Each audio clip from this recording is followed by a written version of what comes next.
আসসালামু আলাইকুম এভরিওয়ান, আশা করছি সবাই অনেক ভালো আছেন। আজকে আমি শেয়ার করব খুবই সহজ ও কমন একটি রেসিপি, তালের পিঠা বা তালের বড়া। তালের এই পিঠা কিন্তু খেতে ভীষণ মজার হয়ে থাকে। যে কেউ সহজে এই পিঠা তৈরি করে নিতে পারবেন। তেলে ভাজা তালের এই পিঠাটা উপর থেকে মুচমুচে আর ভিতর থেকে অনেক বেশি সফট হয়।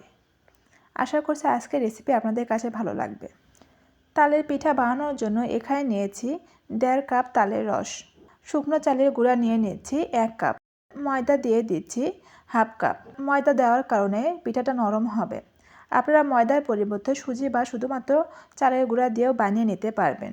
চিনি দিয়ে দিচ্ছি 1/2 কাপের একটু বেশি। লবণ দিয়ে দিচ্ছি 1/2 চা চামচ। এখন সব কিছু উপকরণ ভালোভাবে মিশিয়ে নেব।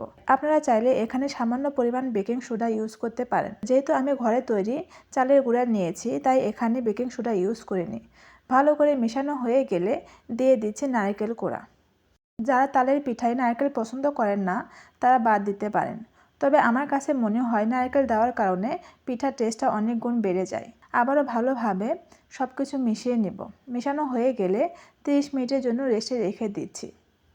30 মিনিট পর এর টেক্সচারটা কেমন হয়েছে সেটাই এখন দেখিয়ে দিচ্ছি। এখন তালের পিঠাগুলো ভেজে নেব। একটি প্যানে পর্যাপ্ত পরিমাণে তেল দিয়ে দিচ্ছি। তেলটা গরম হয়ে আসলে আঙ্গুলের মাথায় কিছুটা খামির নিয়ে এই রকম ছোট ছোট গোল করে তেলের মধ্যে দিয়ে দিচ্ছি। যতটা সম্ভব গোল করা যায়। আমি এখানে ছোট করে বানিয়ে নিচ্ছি। আপনারা চাইলে বড় করেও বানিয়ে নিতে পারেন। এই পর্যায়ে চুলার আঁচটা মিডিয়াম টু লো হিটের মাঝামাঝি রেখে পিঠাগুলো ভেজে নিতে হবে। তা না হলে কিন্তু খুব দ্রুত কালার চলে আসবে আর ভিতরে কাঁচাই থেকে যাবে। এক পাশে হয়ে গেলে অন্য পাশে উল্টিয়ে দিব। উল্টিয়ে দিয়ে বেশ কিছুক্ষণ অপেক্ষা করব। এভাবে দুই পাশে সুন্দর কালার চলে আসলে উঠিয়ে নেব। দেখতেই পাচ্ছেন পিঠাগুলো ভাজা হয়ে গেছে। এখন তেল ছড়িয়ে উঠিয়ে নেব। তৈরি হয়ে গেল মজাদার সুস্বাদু তালের পিঠা। আপনারা সহজেই এই পিঠা বানিয়ে নিতে পারবেন। দেখতেও যেমন সুন্দর, খেতেও কিন্তু ভীষণ টেস্টি।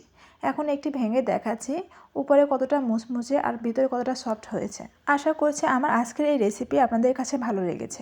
ভালো লাগলে লাইক, কমেন্ট ও বেশি বেশি শেয়ার করবেন আর আমার পেজের সাথেই থাকবেন। আজকে এখানেই বিদায় নিচ্ছি। আবার নতুন কোনো রেসিপি নিয়ে হাজির হব। সে সাথে সবাই ভালো থাকবেন, সুস্থ থাকবেন। আল্লাহ হাফেজ।